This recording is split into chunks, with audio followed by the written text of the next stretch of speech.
Graham, when somebody, an archaeologist, Rob, if you can pull out what I just sent you, this is when you go to Egypt, this is their tours portal. But when an archaeologist or scientist... Yeah, by the way, in the middle there, 1, 2, 3rd from left, in the middle, the rank below, that one there, right. That's a newly found passageway as a result, which was identified by this scanning, and it has been opened up. It's above the entrance to the Great Pyramid. But what I'm asking is, if an archaeologist or a scientist wants to go in there, investigate with a team of 50, okay, just to find out what's going on there, is there regulation? Is there approval? Do you need permits? Like, what's the process to go in there and investigate? And we are dealing with the last surviving wonder of the ancient world. The Egyptian authorities do protect it well. In what way? Well, first of all, it's heavily guarded. And if you don't have permits, you're not going to get into it. Of course, there's a tourist traffic, but they have to get their tickets at the entrance, and they come in with a guide usually. And they're heavily guarded. Yes. The Great Pyramid is guarded, and indeed rightly so, as quite a number of ancient monuments are. So if somebody with a strong... You can't just roll up there and start working. Have you ever gotten an approval to go out there and investigate the pyramid with a team, or no? No, I've not. I have had approval a couple of times to climb it. The other climbs that I've done were unapproved. Unapproved? Mm-hmm. Middle of the night or throughout the First climb that my wife Santha and I did was in 1993, and we started the climb at 4 o'clock in the morning. You started climbing at 4 o'clock in the morning. Yeah. Good for you. We started at 4 o'clock in the morning. If you invited me, I would never join you. I just want you to know. I would say, tell me how it is at the end. I was only 43 years old then, and I was pretty fit. It's not about the fit part. Middle of the night, you want me to climb up 450 feet that I'm not going to see nothing. Is there light? Like, do you see when you climbed up? Was it majestic? Yeah, majestic starlight. So this means if the Egyptian authority sees it, you're going to get arrested next time you go there. I just want you to know that. Absolutely. Okay. But no, going back to it. So is there a fight for scientists and archaeologists? Is this like, I climbed, Mount Everest. I did this, and I investigated this, and I went to the Amazon. Mm-hmm. Is this one of those things where if you're allowed to go in and you do get an approval, what are those approvals typical like? Are they restrictions? You can't go touch this. You have to have somebody that walks with you. What do those guidelines look like? For example, Mark Lehner of the University of Chicago is a Western archaeologist who's been specialized on the Giza Plateau for many, many years. And I could say with confidence that Mark would have access to pretty much any point on the Giza Plateau where he wants to go. But still, there are limits. I know that there have been a couple of drilling projects around the Great Sphinx, ostensibly to clear out rainwater or groundwater from under the Sphinx. Not quite sure why those drilling projects happened. But it's very difficult to ground truth what the scanning has revealed, which is a large, regular chamber beneath the left forepaw of the Sphinx. If you go down about 15 or 20 feet, none of the drilling has gone to that point, as far as we know. So there are limits on what can be done. Nobody wants to see the Sphinx destroyed. Drilling around the Sphinx could cause destruction. And while we have excellent remote scanning facilities available, there's perhaps not a reason to do so. I would like to see it done, but I'd like to see it done with great care, because the Sphinx is regarded in many traditions, including in ancient Egypt itself, as a place where an archive of records was preserved from the remote past. But not everybody can just go there and work, and even those who are very experienced and have spent their lives working on the Giza Plateau are going to need to go through a series of hoops in order to do any archaeology. Nonetheless, is it political? Is it pretty political to get up there, or no? It's not political? I don't think it's political. It's about preserving the monuments and making sure that people who are there have some sort of, who are doing archaeological work at any rate, have some serious purpose. Egyptian archaeologists have a advantage over others because they're local, that they want to find that too? Yes. Dr. Zahi Hawass is the leading Egyptian archaeologist, Egyptologist. He's world famous. He's devoted his entire life to the study of the Giza Plateau. I would say that Zahi has access to everything that he chooses to have access to. He's a very experienced man. He what knows percentage the Giza of it has Plateau. been explored? You know how they say less than 5% of the ocean has Typically, been on explored? archaeological sites, that's the case. It's less than 5%. In the case of the Giza Plateau, very close to the Great Pyramids, I'd say it's significantly more than that. But there's a lot that has not been excavated. Could there be things in there that if we explored, it could help advance, society or civilization in ways that can help us reveal a bunch of secrets about life and what to do and what not to do? Do you think there's anything there, or well, that would be a speculation, but it would be a reasonably fair one. If you take my point of view, which is that we are a species with amnesia, that we have forgotten an incredibly significant part of our own story that unfolded during the Ice Age. We've forgotten it.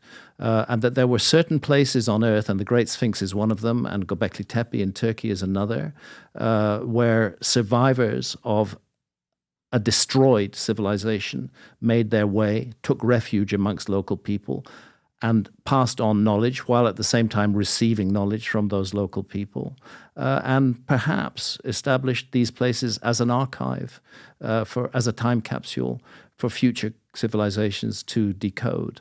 And that's not an entirely unreasonable point. The Great Pyramid itself is an archive of knowledge and information. You don't need to actually find papyri with writing on them. The Great Pyramid can speak to you with its very precise orientation to true north, south, east, and west, with its shafts which turn out to point at very specific stars in specific periods, and with its layout on the ground in connection to the other two pyramids, which matches the three stars of Orion's belt, not as they looked in 2500 BC, but as they looked in 10,500 BC. Again, there's this wobble on the axis of the Earth known as precession, which changes the orientation and the rising times of stars. And in the case of a constellation of Orion, over the cycle of 26,000 years, you see it go up and down vertically on the horizon, on the meridian, the north-south line that divides the sky. And the time you get the perfect match of the three Great Pyramids on the ground with the three stars of Orion's belt isn't when the pyramids are supposed to have been built. It's thousands of years earlier. It's 10,500 BC, 12,500 years ago. And that's the same time that the Sphinx locks to the constellation of Leo. So I and my colleagues are of the opinion that this cannot all be coincidental, that this place is using the language of astronomy and powerful megalithic architecture, which is going to be very difficult to destroy, to pass down information to the future. That's why it's intriguing that when you take the height of the Great Pyramid and multiply it by 43,200, you get the polar radius of the Earth. When you measure the base perimeter of the Great Pyramid and multiply it by the same number, 43,200, you get the equatorial circumference of the Earth. Egyptologists know this. They know that it's a case. They regard it as completely coincidental. And even my opponent in the debate I did earlier this year on the JRE, Flint Dibble, accepts that the ratio is correct, but he doesn't see any significance in the ratio. He just thinks it's an accident. But that number 43,000... He's got a nice hat on. You got to give him credit for that. You got to give him credit for that hat. It's a good hat, and he's a very smart guy. Flint is a very clever man, and he knows his stuff. But the point is that number is not a random number. Let me explain why. There's two things that aren't random. First of all, the Great Pyramid is clearly a monument that is speaking to the Earth. The Great Pyramid is oriented perfectly to the cardinal directions of the Earth, north, south, east, and west. It is a monument that is keyed in to the Earth in its cardinal directions. And secondly, I mentioned to you this phenomenon called precession, which changes the rising points of the stars as the years go by over a cycle of 25,920 years. The rate of change is 1 degree every 72 years. That's a tiny little thing on the horizon. That's the width of your finger held up against the horizon. 1 degree every 72 years. 43,200 is a multiple of 72. It is 600 times 72. You will find that number is a sacred number in cultures all around the world. Multiples of that number too. For example, 432,000, that's the number of syllables in the Rig Veda. 72, those are the conspirators who worked to kill the god Osiris at some time in the distant distant past. You find these numbers occurring in mythology all around the world, and you find them occurring in architecture all around the world. So if the ratio of the Great Pyramid to the Earth was 1 to 60,000, I wouldn't make much of it. But here we have a monument that is locked in to the cardinal directions of the Earth, and then gives you the dimensions of the Earth on a scale defined by a key motion of the Earth itself, that wobble of the axis of the Earth. To me, this is sophistication. This is not coincidence. Yeah, I mean, it's, math, 72 times 600, 43,200, right? Syllables, 42.